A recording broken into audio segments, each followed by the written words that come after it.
What is up, my fellow chosen ones? I hope you're all having an awesome day or night wherever in the world you may be.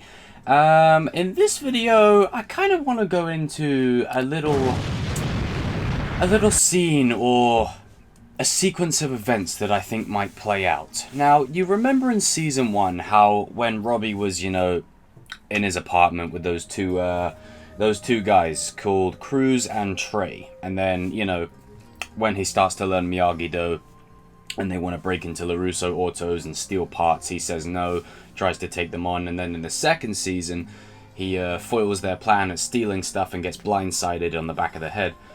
I think we could be in line for a rematch. I think there is a high possibility that Robby will encounter these two in wherever he's being held. I think this is a very good possibility that we're going to see those two and Robby again.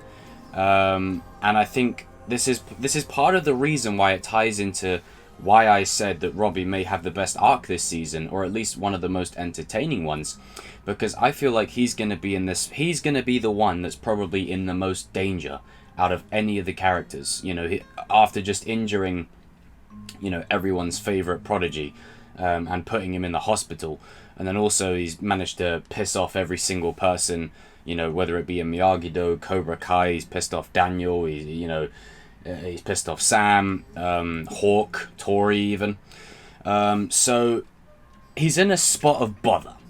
But I do feel like we've seen glimpses of him going up against those two, but it's always been cut short.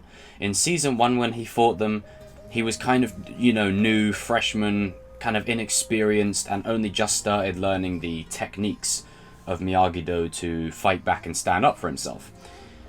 And then in season 2, as he was about to take them on, he gets, hit in the back of the head by the big fella, and then Daniel comes and saves him. So I think it's highly likely that they could come back in some way, shape or form, or have an influence on the events that take place with him and Juvie. Now, I don't know how old the characters are, so I don't know if they'll be in there with him, but I do see them in some way influencing what happens to him in there, and I think it could really make for some cool fight scenes or a rematch. Now, because this is in the vicinity that it's going to be held in, it's not like it's out at a beach club or outside a car place. It's in the slammer. So I think the stakes of what Robby will have to defend are only going to increase. No pun intended. But I feel like, I just feel like it could be such a good thing to try and pay that off, because it feels like they've been kind of alluding to Robby really taking them on when he's the ultimate fighter. Now, obviously, at the end of season 2, he's much more stronger, much more fast-paced, and, as good as Hawk is, he just took Hawk out pretty much in seconds, and Miguel's probably the only one that can take on Robby alone, without any backup. So I feel like Robby this season's only going to get stronger. He's going to get quicker, he's going to get agile, and because also, this is a coming-of-age story, and these guys are literally in they're in the last years of their teen years, and they're coming into the adulthood phase. They're coming into, the phase that we're all at, in the adult part of life. So there's a great quote from Uncle Ben from Spider-Man, and he says, these are the years when a man is going to change into the man he's going to become for the rest of his life. You could change man to woman. It applies to anyone. And he says, just be careful who you change into. So this season will be the test of the man that Robby's going to become. Does he take the dark path, and does he fully embrace the fact that, he was on this road with these two idiots in season 1, as Johnny called them, and then, he said screw you to him, which was kind of funny. Does he embrace that path, or does he decide, what, I'm going to be the better man? I'm going to get through this, whatever this is, however long I've got to be inside for, and I'm going to find a way to repay my sin, and I'm going to take the right path.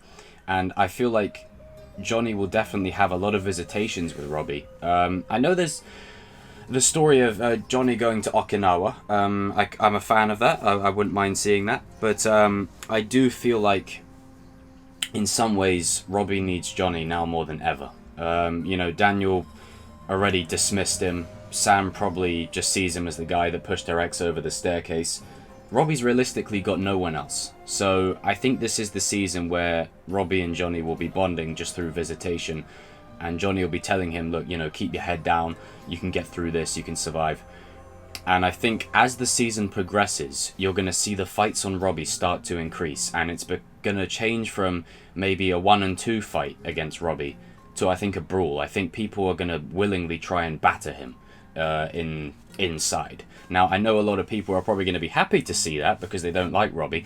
I personally disagree. I really like Robby. I think he's a very sympathetic character.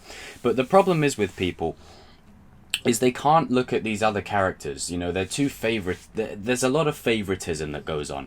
And I love Miguel. He's the star of the show. He's the heart of the show. Always will be. But you have to look at it through Robby's perspective. They didn't put all those scenes in season 1 and 2. You know, this is filmmakers' gambit. They didn't put those scenes, and trust me, I know, you know, it's the profession I want to get into. They didn't put all those scenes in season 1 and 2 alluding to, you know, Robby's future or, you know, to make you feel sympathy for him without a reason. There's a reason why they put those scenes in there. There's a reason why it builds up the way it does. Now, because everyone's looking at it like, oh, okay, Robby's the guy who stole Miguel's woman. You know, Mr. Steal Your Girl. He's the 90s heartthrob lookalike. He's also the guy that put Miguel over the staircase. That's all people are looking at Robby as at. I'm looking at Robby like this. I'm looking at it as the guy who never had a parent. His mum was sleeping around with everyone she could basically realistically find. He had no role models in his life. All the only friends he did have were using him, stealing his stuff, and coercing him into bad behavior and trouble. And then as he's about to turn his life around with the rival of his father, may I add, he's just about to turn it around. He's just about to go on the right path. Miyagi-Do changes him for the better. And then all of a sudden, he makes a bad judgment call, you know, does a terrible act. And then all of a sudden, we just forget all that. We just forget all of it. Sorry, not me. Not me. That may sound condescending, but, you know, this is the way that the commentary will work, is I'll just give my opinion, and then you guys give your opinion down there, and then it's a dialogue, it's a conversation. But, you know, it's just, I really don't like it when people just basically label characters like that, and it's like, nah, fuck Robby, nah, forget him. No. We're not going to do that. I think this season will change a lot of people's minds. And here's a bit of an evidence for you. Before Avengers Age of Ultron came out, people used to make fun of Hawkeye. I mean, they still do, but they used to make fun of Hawkeye incessantly. I said, right, you watch, in Age of Ultron, Hawkeye's going to be the MVP. What happened? He was the MVP. You get introduced to his family. You get introduced to his story. You get introduced to... You realise that he's just a man. I mean, yeah, Black Widow's just a woman, but it's in that moment that you realise this is just a dude with a bow and arrow and some pretty cool fighting skills, putting his life on the line. And I said that, and then as soon as Age of Ultron came out, everyone's like, oh, you know what, Hawkeye's actually pretty dope. And then fast forward to Endgame, when his family gets dusted, like that, and then you're like, oh my god, and then cut to Ronin, and everyone loves him. Why do you think that is? Because they laid the seeds in the foundations beforehand. This is what I'm telling. This is why I firmly believe Robby will have the best arc in Season 3. I'm telling you, it's written on the wall. In Season 1 and 2, it's there. It's there, you just got to look at it. It's right there. I'm excited to see Miguel recovering. I'm excited to see him getting back to full strength. I'm excited to see where Hulk's going to go. But there's something about Robby. Like I said in the video, there's something about him. And I do feel like a rematch with those two inside would be a great full circle for that little story. Now, I'm not saying I want Robby to die, but they did say 3 deaths. Now, I don't know why you would release that kind of information before the show's even out, because it makes no sense. But just imagine this. Robby goes out in a redeeming fashion, saving someone, and he ends up dying. Like, it would be the most tragic thing this show could possibly pull off. You get a kid who's known no boundaries all his life. He's had no role models. He's had no one actually giving a shit about him. And then people actually give a shit about him. He changes his life around for the better, and then all of a sudden, complete 180, he's back to where he started, if not worse than the last time, because he's inside this time, and it's all going to go to hell. And then at the end of it, he makes like a final sacrifice to save someone. You know, I genuinely feel like he's going to go this route. And as I said in the other video, I really hate this sort of trope in Hollywood or in movies and TV shows where the redeemed anti-hero or the redeemed rogue good guy ends up dying because they sacrificed themselves for something. I've never really been a fan of that unless it really serves the greater story. So I hope if Robby does do a redeeming act, he doesn't end up dying. But if he does, then just think of the emotional weight that it would have. It would be incredible. And then you'll look back on season 1 and 2, maybe on like a YouTube montage or something, but if you rewatch season 1 and 2, you'll start to see it differently. You'll start to see, okay, they laid the foundations for this, they set this up. It's been there, and only now am I noticing. It's a bit like anything, you know, where it's like, oh my god, I didn't realize that character went on that journey. And then you look back and you're like, oh my god, they did go on that journey. I just didn't notice it. That's exactly what I think is going to happen with Robby. And, you know, this is sort of like a part 2 to the Robby video that I put out. I genuinely feel like he's in line for the best arc this season. There's something about him, I don't know what it is. To me, he's the most interesting.